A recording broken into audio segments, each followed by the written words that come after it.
Ang Ginoo manaa kaninyo. Maanaw sa kanimo. Pagbasa gikan sa Santos nga Ebanghelyo sumala ni Mateo. Himayaon ikaw, O Ginoo. Si Jesus maingon sa iyang mga tinun-an, kamo ang asin sa katawhan. Kung ang asin kawad-an sa iyang kaparat, unsaon paman pagpabalik sa kaparat niini. Kini wala nay kapuslanan ug angay na lamang isalibay ug tunob-tunuban sa mga tao. Kamo ang kahayag sa katawhan. Ang syudad nga nahimutang sa bungtod dili gayod matago. Walay magdagkot og suga aron lamang taguan sa gantangan, kundili ibutang gayod sa tungtunganan aron makadanag sa tanan nga anaa sa balay.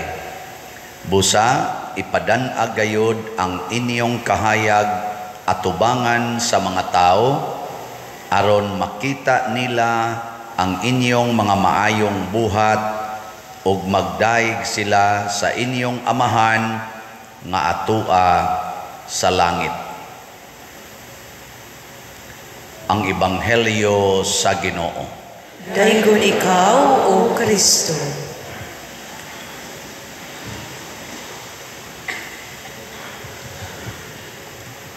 Kinsa dinhi ang muangkon nga anak sa Ginoo, tasa kamot. Ang wa mo isa anak sa demonyo.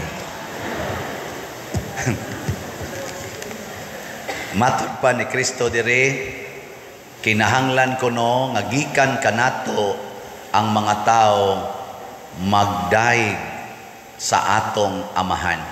Gikan nato magdaig sila or tungod nato ang katawhan mudaig sa atong amahan. So ang emphasis ni Kristo nga kitang tanan mailhan unta nga anak sa Ginoo, dili anak sa demonyo. Kanabitang bata nga bright kayo, niya mahimong summa cum laude or valedictorian, kinsa man gyud dayoy daygon sa mga tao. Ginikanan gyud. Automatic na hunahunaon ginikanan dayon. Hastanos ginikanan ani kani liwat ginis papa. Niya ang papa day bugo day kayo. Niya kani liwat ginis iyang mama kay purting buotana niya ang mama day ay nibiya des pamilya kay tuwa day laing laki. Mo gidayo na pasabot ang credit sa atong maayong binuhatan dili mohunong nato kung dili sa nagbuhat nato, sa nagatiman kanato. Pero mohunong na gani ang atong credit, ang atong dungog, ang atong maayong buhat, anhi na gani nato mahasintro kana peligro na na. Niya karon unsa may gigamit ni Kristo, asin o kahayag. Mo ni mga figure nga mga importante kay ba. Kinsay wa kailag asin dinhi, ta sa kamot kanang wa gyud kailag asin. Nakaibaw mo. Unsa man ang asin? Tamis, parat. May okay kaila de mo. Niya kahayag. Kinsa dinhi ang wa kailag kahayag, ta sa kamot. Na iniisa dito usay gamay. Unsa man ang kahayag?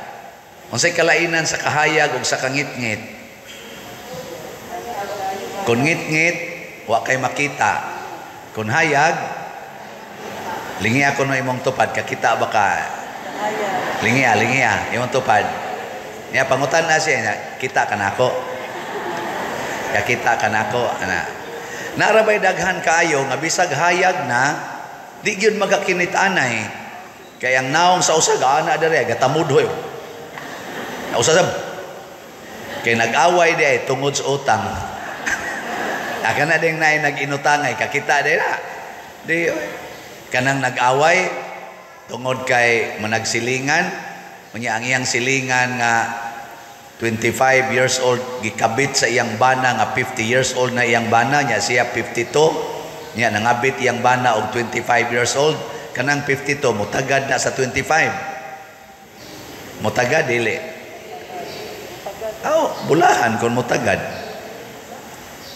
So mga igsoon, ang gitanaw, ang ipatanaw ni Kristo kanato mao ang kinabuhi niining asin og kahayag. Ang kinabuhi sa asin unsa man aron makahatag siyag kalami or tabang sa katilingban, kasagar ang iya jud ana kana mang yung pagtimpla, mahilis siya, mawa siya, musagol, di na nimo makita. Ang imong makita ang kanang imong giutan kadtong makita, pero mawa ang asin inigbutang nimo. Nya unsa may mahitabo inigkawa na niya, mausab ang lami sa imong giluto. So kana ding tao nga andam nga mawa ang iyang kaugalingon diha sa katilingban, kana mao nay maghatag og kalami. Sa opisina pananglitan, kinsa may pirming makita, ang sekretary, ang manager, og sa bangko, ako bangko ko trabaho sa una, kana mga tellers. Ang di kay makita, janitor, driver. Pero hay may mas daghan og trabaho sa bangko. Ang naguna gyud or sa opisina ang janitor, kay di pa mo open ang opisina na na sila. Nya ini-close sa opisina na apagyapon na sila kay sila'y manglimpyo. Nakatrabaho sa kusuna og Fairmart, mo'y first na kong trabaho, head ko sa maintenance, labi na sa mga janitor. Mo open ang Fairmart alas 10. Alas 6 palas buntag, tuan nami sa sulod. Nagmap, alab, arrange na natanan, kay manood sa dang mga empleyado, kana mga mga kuan, tanan diha, mga promo, tanan, alas 8, alas 7:30, manood na sila. Nya lisod na kay ipanglimpyo kung naana na sila. Ana. So ang pinakasayong musod, mao ang janitor. Nya igabli sa store, mawa na sila, pero limpyo kay tanahon, no? Arrange na kaayo. Pero dinis atong kuan, atong misa karon, inighumas misa, mawa man dinhi ang mga tao, kinsa may musod, ang atong tiglimpyo, ang atong mga parish personnel nga assign sa pagpanglimpyo. Nya karon kinsa naman inyong nakita? Father Siano, Father Gonzalo, Father Salo, kita ninyo, kana mga lektor, sakristan, pero wag gid na sila mutabang og limpyo. Nitabang des Father Siano og limpyo dire. Ang gitabang ra yung Father Siano pangdiktar, panglimpyo na. Na abot rin tarong-tarong ding now, mga igsoon. Ang mga nanglimpyo dito aros loyo kasi naong buang-buang dako mga saba na sa naron iguman na naron niya tarong-tarong ding na posible ba ya? No, posible ay kamo de mga buta ninyo mga naw ni amoro din na nimba, pero unsa ka ditong inyong silingan, unsa kay relasyon ninyo sa inyong mga silingan, sa inyong mga kuyog sa balay, kamo din nga mag-ana gyud ana niya buutan pa kay ignaw. Nya igabot ito de kusog kay muyaw-yaw. Nganong muyaw-yaw man? Kay iyag yung ipamugos ang iyang gusto nga mo'y matuman. Muna kinahanglang mawa gid ta, musagol ta, musugot ta nga di makita basta lang makatabang. Ug mao sa na ang kahayag. Ani, hayag ba? Kanang hayaga mudanag siya dire. Pero kakita day kas iya dito kana bang iyag yung kaugalingon mawa tanawan ng suga inighayag di ba di na nimo maklaro, pero inigpaw maklaro nimo mao din ni porma sa suga, pero inighayag papas ng iyang kaugalingon ang makita nimo ang danag na ana kay iya mang ihatag ang iyang kahayag nganhi sa uban. Makita din mo sa adlaw day tutuki ang adlaw, di ba mawa ng imong mata ang imo makita ang kanindot sa epekto kung adlaw musidlak ng adlaw kay makita na nato ang atong palibot. Pasabot gusto tang dili mapansin basta ang atong isig katao malipay. Sige, lingi ay mong tupad. Ingna, gusto ko happy ka. Sige na. Ingna ba? Na, nguban, wag yun mulingi. Ano mulingi? Muna, sa unang pagbasa, gipahinomduman ta, nga ngato di ang buhat, aron ta mudanag, ayaw gyud kuno panamastamasi ang mga kabos, ang mga nanginahanglan, ipanghatag ng imong kwarta, ang imong mga butang, ang imong pagkaon, ipanghatag na sa imong mga silingan, labi na gyud nanginahanglan, aron mudanag ang imong kahayag. Kay magdinaw na gani ka, ngit-ngit kay kagnaong. Tanawa ka na mga manggihatagon, kasagaran ginas manggihatagon, 100% malipayon ginagnaong, tanawan ng mga daw. Di ba ang naong na murag ngit-ngit daw. Sige na nagana. Hadlok ko ka mo dool, ila man sa nang tuyoon nga magkusmod kay aron di ka mo dool kay sige masagag dool basta mag-smile. Kusmuron gina nila. Nakaroon taon-taon pakalitig lingi na imong tupad. Magkusmod ging naong ana kangit-ngit na. Sa ikaduhang pagbasa niingon si San Pablo, gikalimtan ako ang tanan akong nakamahuan. Officer ba yan ni si San Pablo sa mga Hudiyo?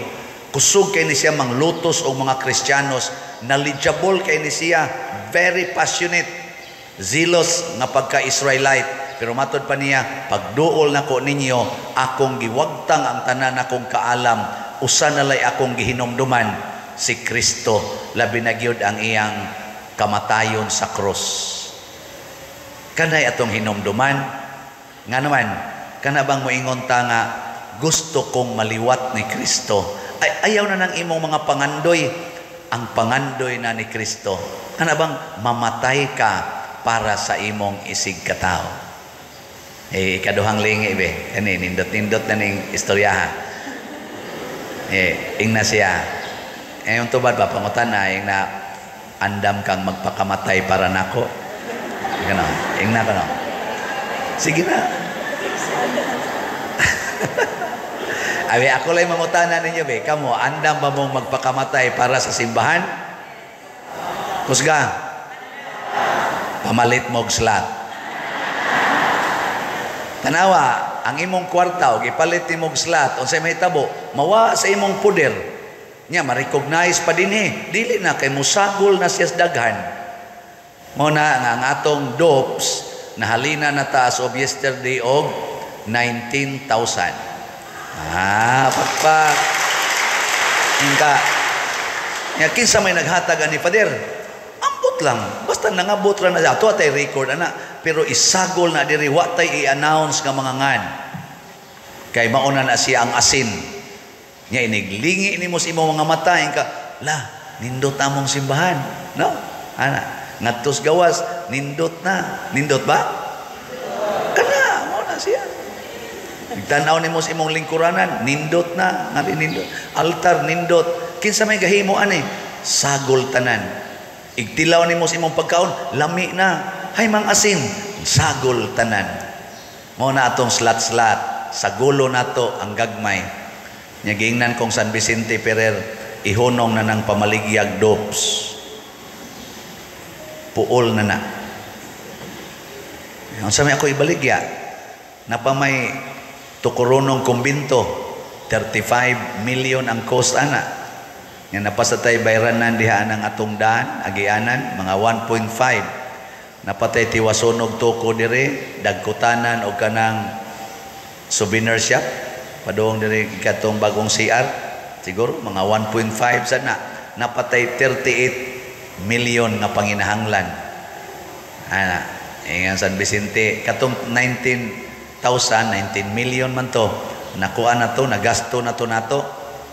karon magbag-o tag slot para focus na ta sa kumbinto, sa dalan o sa kanadiha. Tulo na lang kabuk atong focus na nya kining tulo inadlaw-adlaw ni nga paggamit. Ang kumbinto kada adlaw na to gamiton, ang daan kada adlaw, ang kanasang dagkutanan kada adlaw sana siya, atong souvenir shop kada adlaw. So daily use. So akong gipangutana si San Vicente kani bright mangyud ka ikay hatag og ngan ana gabi iya kong gitagaan SBF DAG ang abbreviation SBF DAG. Sa may meaning ana San Vicente Ferrer's Daily Abundant Graces. Ano mo ramamog ng aluya? Daily Abundant Graces. DAG. Daghang kalinaw. Daghang kalipay. Daghang kasakit. Daghang pagantos. Daghang kalampusan. Basta daghan. Graces manatanan. No? So kung mo palit mong slot, sugod karon naamoy SBF DAG. Nindot. Tagpila man. Ingo San Vicente, mahal ra kayo ng 1,000 ay. Himuan na lang ng 500. Na 500 na per slot. Pila man kabuk pila man kabuk ibaligya. Ang 38 atong i-times 5 ay times 2. Pila naman? 76. So natay 76,000 slots gikan karon niya ako sang gitagaan og term kanantod kanus-a man ni ibaligya San Vicente insya inig anniversary sa parokya kinahanglan hurot na September 5. So gikan karon hangtod September 5. Lisod ba na hot doon? Dili oy. Ang ato lang ganing tigpaminaw sa atong online mass, appeal na ninyo og ato mga kamo mga online parishioners. Average gumog 1 million tigpaminaw. Na ay 10% ana nga mamalit one slot. Nya 500 naman per slot. Pila man ang 1% sa 1 million? Ha? Wala, di mo ka mo kwenta? Pila? Cancel. Di man sa di ko kamao de. Pila? 1 million? Nya 10%? 100,000. O niya, 76 ramay atong gibaligya. Pwede gani ni next week human na ni. Di ba? O na, so ay ninyo, pamalit mo karog sugod 500 niya. Saad mo kada simana mo palit mo usa ka slot. Di ba? Next week, wala hurot na.